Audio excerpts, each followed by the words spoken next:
Article 2, about the founding charter for the nation and its government. Because of its continuing importance, the unanimous Declaration of the United States of America is the nation's founding charter. It created the union of states on the American continent that formed the nation. It also is the founding charter for the creation of government, as it details the source and types of powers the government may of right acquire. It applies to every government level, which remains subject to the sovereign authority of the governed people, detailed within the Declaration. For ease of reference, the numbered paragraphs below have section headings to clarify how it relates to the whole. Bold text is added to emphasize certain elements. In addition, definition snapshots are available at Glossary of Old Words. For the at the time of use original meaning definitions from 1756 Common Use Dictionary by Samuel Johnson. The unanimous declaration is part of this Constitution because the total body of registered voters have become their own direct bicameral legislative branch as detailed in Article 4, Legislative Branch. With future alterations to or replacements of this Constitution, the unanimous Declaration of the United States of America remains a separate, unaltered contract. To lawfully amend the unanimous Declaration, every state in the Union must ratify those alterations. Because the nation grew from the original 13 states to 50, the unanimous Declaration of the 13 United States of America is simply referred to as the Unanimous Declaration or the Unanimous Declaration of the United States of America. With respect to what powers the governed people may of right grant to any government level or branch, as well as how to account for the governed people's vote, all citizens remain honored and duty-bound to the Unanimous Declaration by way of the pledge written in its last few lines.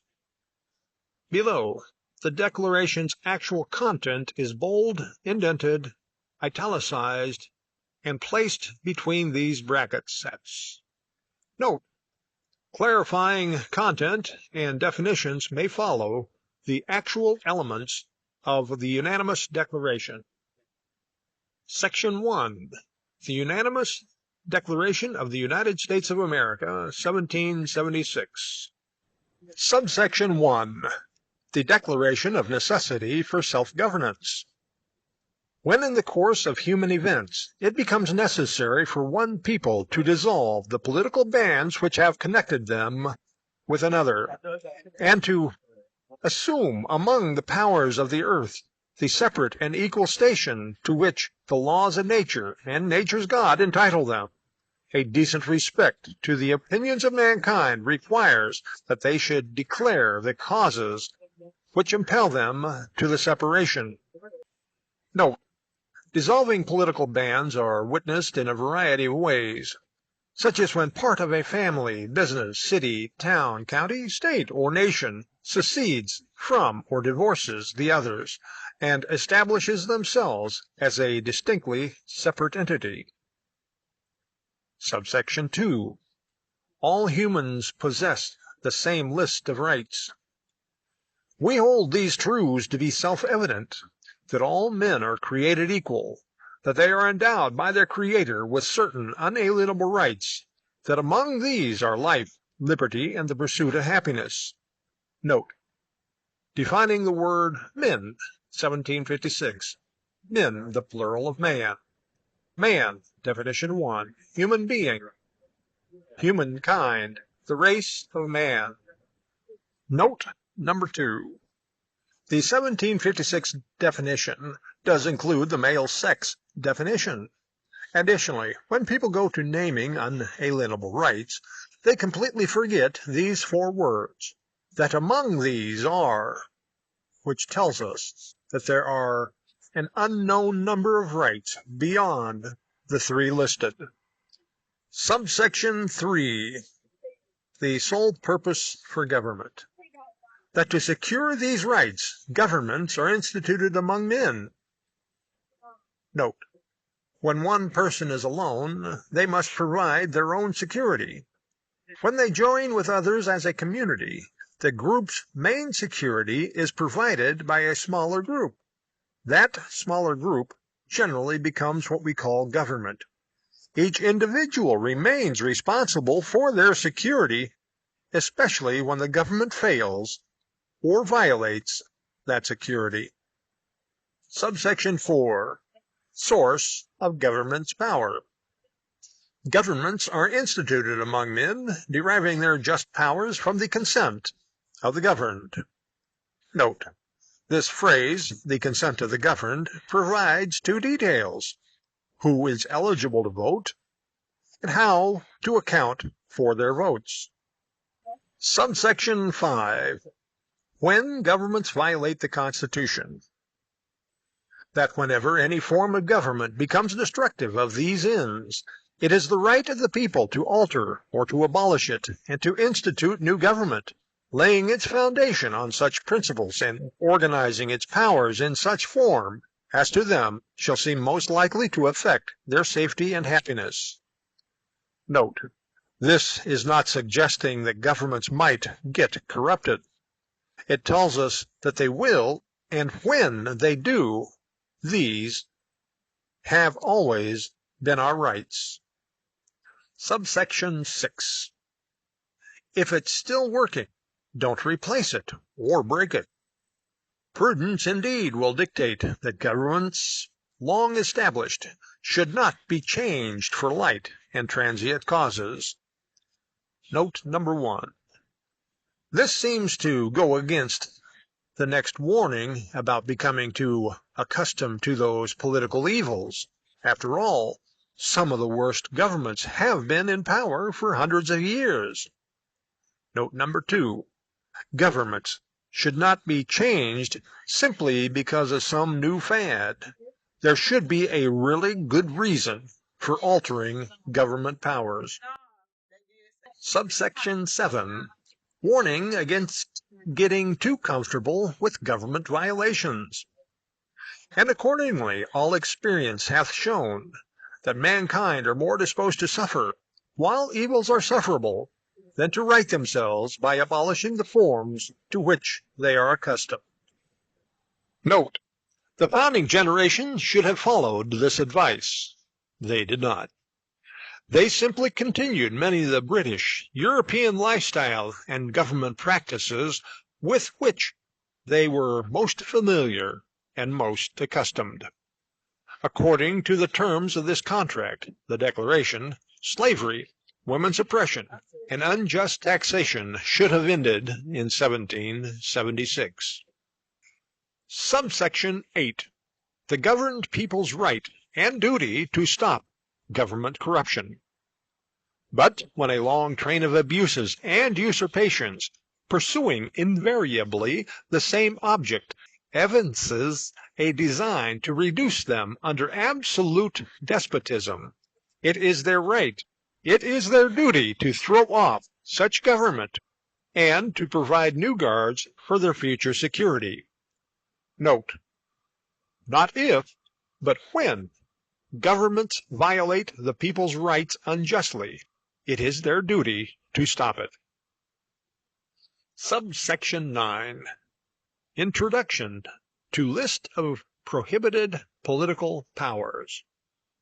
Such has been the patient sufferance of these colonies, and such is now the necessity which constrains them to alter their former system of government. The history of the present King of Great Britain is a history of repeated injuries and usurpations, all having in direct object the establishment of an absolute tyranny over these states. To prove this, let the facts be submitted to a candid world. Note: when it becomes necessary to alter, abolish, or throw off any government form, tell the world. Subsection 10. Refusal to pass constitutional laws to help secure the people's rights. He has refused his assent to laws the most wholesome and necessary for the public good. Note number 1. Assent, 1756. 1. The act of agreeing to anything. Number 2. Consent, agreement. Note number 2. The people, by way of the Constitution, dictate what is in their best interest, the public good. That is not for government personnel to dictate for the people. The Constitution of the United States of America is the supreme law over government. The government officers refuse to work within its power limitations, positioning themselves in contrast to the public good. Subsection 11. Interfering with other lawful government officers. He has forbidden his governors to pass laws of immediate and pressing importance, unless suspended in their operation, till his assent should be obtained, and when so suspended he has utterly neglected to attend to them. Note: neglecting the law of the Constitution and not using it to protect the people's rights. Subsection 12. No equality of law. He has refused to pass other laws for the accommodation of large districts of people, unless those people would relinquish the right of representation in the legislature, a right inestimable to them and formidable to tyrants only. Note: to force a people to not have voting representation is an act of tyranny. It is logical for this to happen for a short time when conquering foreign people, taking them on as a possession or territory and the like. But if after a few short years they refuse to live under the rules of the Standing Declaration and Constitution, grant their independence and let them fend for themselves. Subsection 13. Manhandling and manipulating legislators. He has called together legislative bodies at places unusual, uncomfortable, and distant from the depository of their public records for the sole purpose of fatiguing them into compliance with his measures. Subsection 14. Dissolving representative government. He has dissolved representative houses repeatedly for opposing with manly firmness his invasion on the rights of the people. Note: representative houses are dissolved when those people in representative offices refuse to follow the terms of the constitutional contract they swore an oath to defend. The Constitution is the voice of their constituents. Representation is also dissolved when they fail to cast constitutional vote as their constituents demand of them. Subsection 15. Return of legislative power to the people. He has refused for a long time, after such dissolutions, to cause others to be elected, whereby the legislative power, incapable of annihilation, have returned to the people at large for their exercise, the state remaining in the meantime exposed to all the dangers of invasion from without and convulsions within. Note: this 2020 Constitution returns all legislative power back to the people at large, but with very strict limitations on the exercise of that power, as detailed within this declaration. Subsection 16. Reverse problems with immigration and naturalization. He has endeavored to prevent the population of these states for that purpose obstructing the laws for naturalization of foreigners, refusing to pass others to encourage their migration hither, and raising the conditions of new appropriations of land. Note: a government that refuses to regulate immigration and naturalization, opening the borders to whoever will cross, does more damage to their own people than by not allowing anyone in at all. Subsection 17. Obstructing justice. He has obstructed the administration of justice by refusing his assent to laws for establishing judiciary powers. Note: obstructing the administration of justice in this instance includes excluding minor criminal prosecutions from jury trials. Additionally, this includes instances where government officers dictate contrary meanings for constitutional elements. Employees should never dictate the meaning of contract terms that govern their power. Subsection 18. Controlling other government officers, money, and firing. He has made judges dependent on his will alone for the tenure of their office and the amount and payment of their salary. Note: judges put in office by political party presidents and confirmed by political party Senate has not changed much since King George III. Subsection 19. Too much government. He has erected a multitude of new officers, and sent hither swarms of officers to harass our people and eat out their substance. Note: this also has continued from 1776, with nearly one government office, agency, department, bureau, czar, etc., covering nearly every aspect of human life, from consumption to estate taxes. Subsection 20. Standing armies amongst us. He has kept among us, in times of peace, standing armies without the consent of our legislature. Note: we need only look at the size and style of local police and the way they are armed to recognize that they literally are standing armies. Subsection 21. Military independent of civil power. He has effected to render the military independent of and superior to the civil power. Note: our military is bound first and foremost to the Constitution, which is the civil power. Yet, the militia and military are not used to protect the people's rights, but to violate them when other government officers violate the Constitution. Subsection 22. Foreign governments to violate our rights.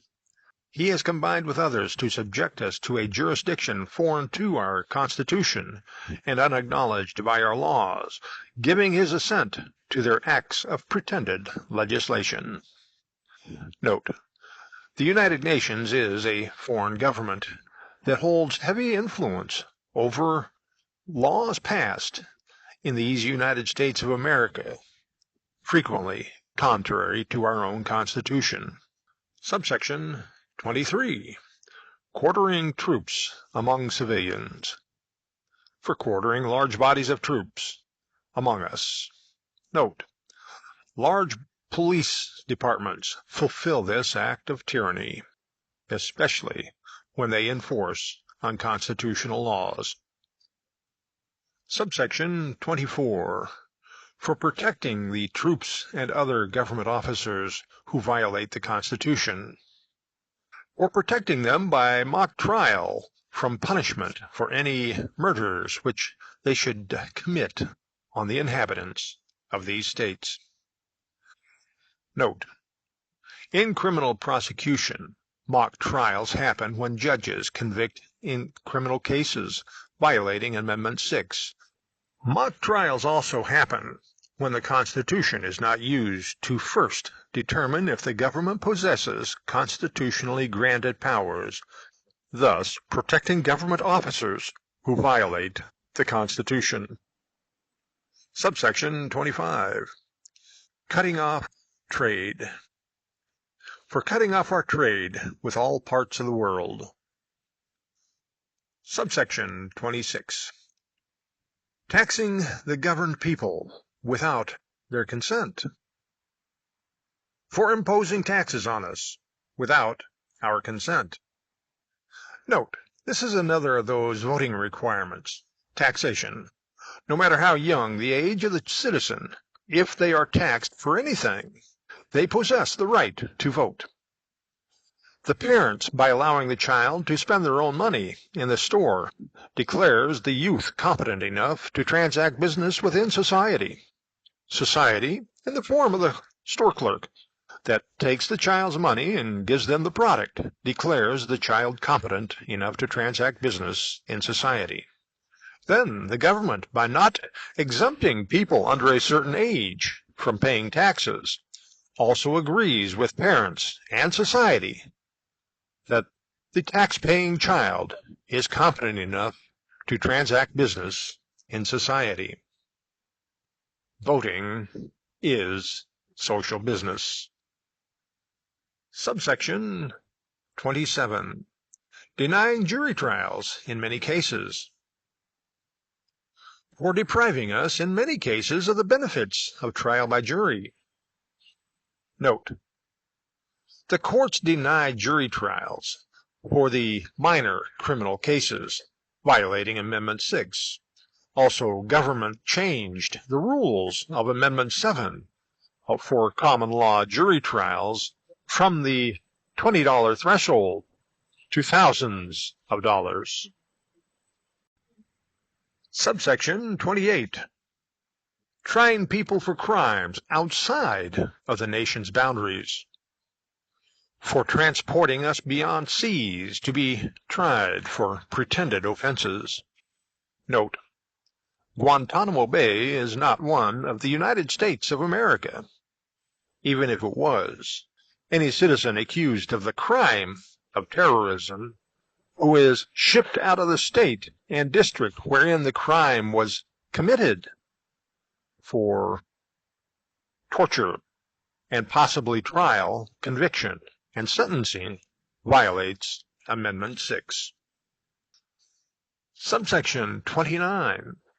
Abolishing the constitutional system of laws. For abolishing the free system of English laws in a neighboring province, establishing therein arbitrary government, and enlarging its boundaries so as to render it at once an example and fit instrument for introducing the same absolute rule into these colonies. Subsection 30. Ignoring the Declaration and Constitution. For taking away our charters, abolishing our most valuable laws, and altering fundamentally the forms of our government. Note, when politicians declare that these contracts, the Declaration and the Constitution, are old dead paper, and then refuse to work within the constitutional limits against their powers, they fundamentally altered the government form. Subsection 31. Faking reasons to trash the Constitution.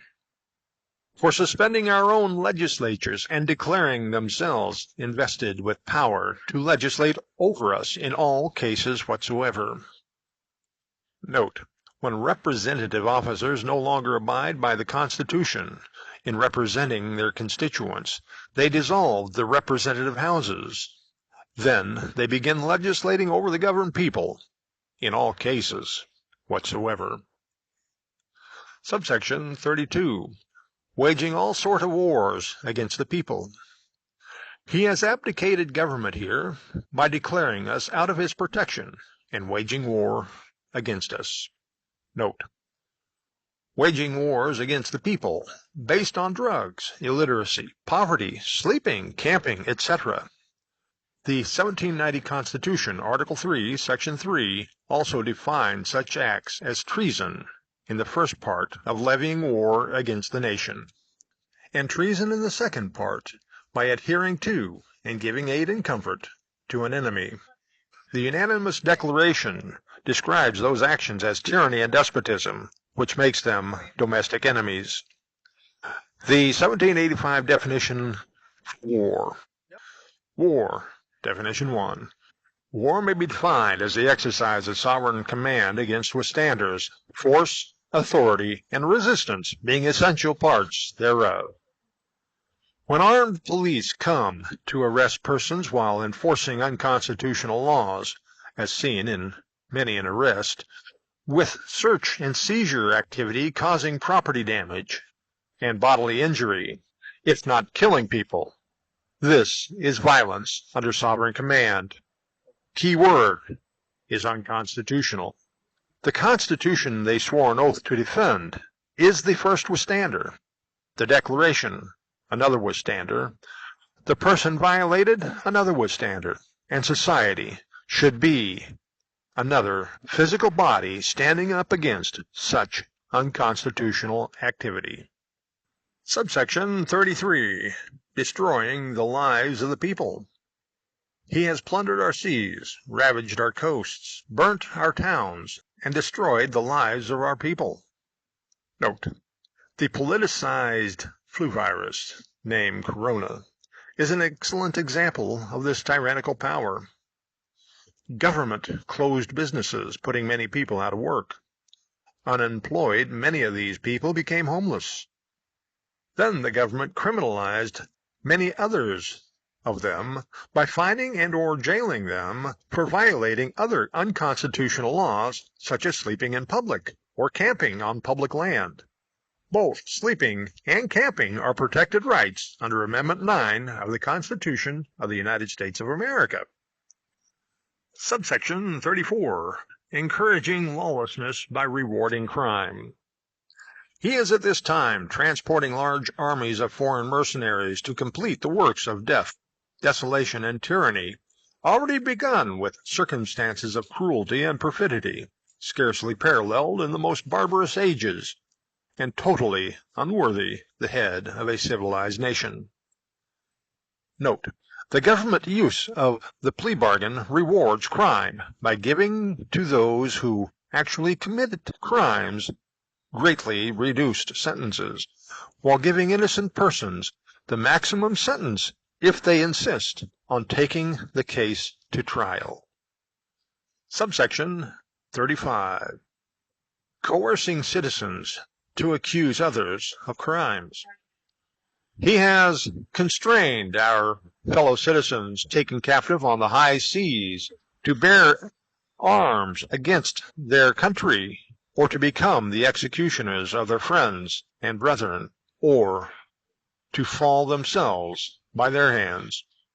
Note: the United States government modified this by capturing group-associated people accused of minor crimes and holding them in jails or prisons without trial until they confess or are able to name someone else who may or may not have committed a more serious crime. Subsection 36. Encouraging domestic unrest among the people.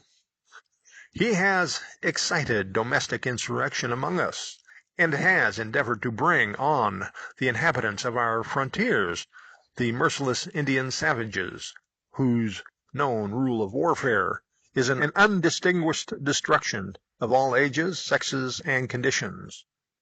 Note: when the government passes unconstitutional laws that unjustly favor one class of citizens over the others, it sets the people at odds against each other, as is seen at racial, abortion, and other protests. The plea bargain produces the same results, and can be substituted for the words merciless Indian savages.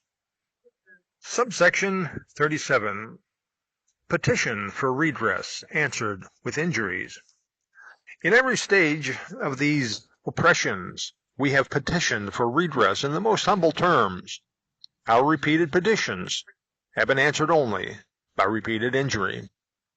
Note: the plea bargain fulfills this grievance. When the accused challenges an unconstitutional law, society is answered by government with harsher sentences. Subsection 38. Unfit to govern free people. A prince whose character is thus marked by every act which may define a tyrant is unfit to be the ruler of a free people. Note: indicated in the various notes above, the government officers are unfit to occupy our government offices. Subsection 39. Trying to awaken others to political abuses. Nor have we been wanting in attention to our British brethren. We have warned them from time to time of attempts by their legislatures to extend an unwarrantable jurisdiction over us. We have reminded them of the circumstances of our immigrations and settlement here. We have appealed to their native justice and magnanimity, and we have conjured them by the ties of our common kindred to disavow these usurpations, which would inevitably interrupt our connections and correspondence. They too have been deaf to the voice of justice and consanguinity. Note: many protesters assembled peaceably, trying to inform other citizens to get involved. Yet they respond with, "So long as the government is not coming after me, you fight your own battles." They do not realize that when government violates the Constitution to attack others, they are attacking everyone, because their rights list is exactly the same. This is the same as watching another person being raped, robbed, or otherwise badly beaten, while the onlooker does nothing. After all, it's not happening to me yet. Subsection 40. The nation's entire war, trade, and foreign policy. We must therefore acquiesce in the necessity which denounces our separation, and hold them, as we hold the rest of mankind, enemies in war, in peace, friends. Note: if the government worked according to this short little phrase, we would hold the rest of mankind, enemies in war, and in peace, friends. Civilizations would have far more allies than enemies. Government work would also be far simpler. No offensive wars. Subsection 41. Description of representative limits. We, therefore, the representatives of the United States of America, in General Congress assembled, appealing to the Supreme Judge of the world for the rectitude of our intentions, do, in the name and by the authority of the good people of these colonies. Note: representatives, while acting in the capacity of their government office, are not supposed to act in any way or manner that their constituents have not contractually authorized. They have no personal opinion in their government duties. The key is constitutional authority. Subsection 42. The actual Declaration of Independence. Solemnly publish and declare that these United States are, and of right ought to be, free and independent states. Note: the treaty between the United States of America and Great Britain has Great Britain recognizing the independence, not granting the independence. Big difference. That which is granted may rightly be taken at any time. The new system of government was already established in the second paragraph. Subsection 43. Absolutely every political connection with Great Britain was cut, that they are absolved from all allegiance to the British Crown, and that all political connections between them and the state of Great Britain is, and ought to be, totally dissolved. Note: the founding generation, all too familiar and comfortable with British political and social practices, merely continued them, in some cases under different names. Precedents and legislating from the bench. Even slavery was supposed to have completely ended. Common law for these United States of America starts in 1776. Subsection 44. All states were then, and are now, the same as any foreign country, and that as free and independent states, they have full power to levy war, conclude peace, contract alliances, establish commerce, and to do all other acts and things which independent states may of right do. Note: though these United States of America possess the same powers as those other free and independent states, this does not mean that they are to allow the exercise of unjust political and social activity that may be allowed in other free and independent states. Subsection 45. The nation's true pledge. And for support of this declaration, with a firm reliance on the protection of divine providence, we mutually pledge to each other our lives, our fortunes, and our sacred honor. Note: once a person knows the purpose and content of this declaration, this pledge makes total sense. The purpose deals with the equal security of all human rights. All people are equal with respect to the list of rights from which they may value and choose different rights to exercise. The government gets its power directly from the governed people. Everyone is supposed to help each other when their rights are unjustly attacked by government or another person. Subsection 46. Closing comments. Item 45 above ends the unanimous Declaration of the United States of America, 1776. The representative signatures for the founding generation excluded. The 1776 founding charter for the nation of these United States of America stands of its own accord. Its inclusion in this Constitution is so that it might strengthen the governed people's resolve as active participants in regulating their government's powers. It should keep them from subjecting themselves to any government that unjustly infringes upon their rights or that of their neighbors' rights. Section 2. Summary of the Founding Charter. These are some of the other reasons why the unanimous Declaration of the United States of America remains valuable for the governed people today. It is, subsection 1, a lawful contract that proves the governed people own their governments and are responsible for properly controlling them. Created the nation, the United States of America, out of those former British colonies. Separated the political powers of the United American colonies as the United States of America from those of Great Britain. Declares that the consent of the governed is required to create and grant powers to governments. Names the people's most important right and duty as that of unifying with others for properly controlling their government's powers. Defines representative power, prohibiting representatives from casting a personal vote in public office that may be contrary to their representative constituents or to the will of the majority of their registered voters' constituent bodies. Defines citizenship responsibility and limits the type of powers that voters may rightly grant to their government. Defines a tyranny as any political action that violates the people's rights and or violates a written constitution. Lists powers specifically prohibited for government to exercise.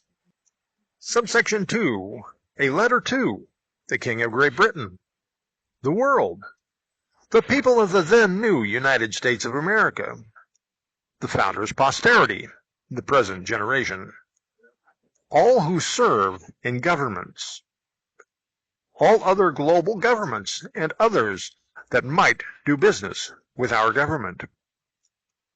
Subsection 3, a treasure map that identifies the governed people's rights and duty to protect and preserve their rights, which is their national treasure. Identifies all of society as their treasure's guardians. Lets the people know how they might lose their treasure. Informs tyrants how to steal the governed people's treasure, if the people get too comfortable with minor government corruption. Tells the governed people how they might reacquire their treasure when they or a prior generation loses it. Warns patriots of the dangers. Subsection 4 summarizes human and government nature as it identifies human nature to tolerate abuses. Rights common to all humans. The government's natural right to lean towards tyranny. How adversity motivates people to action.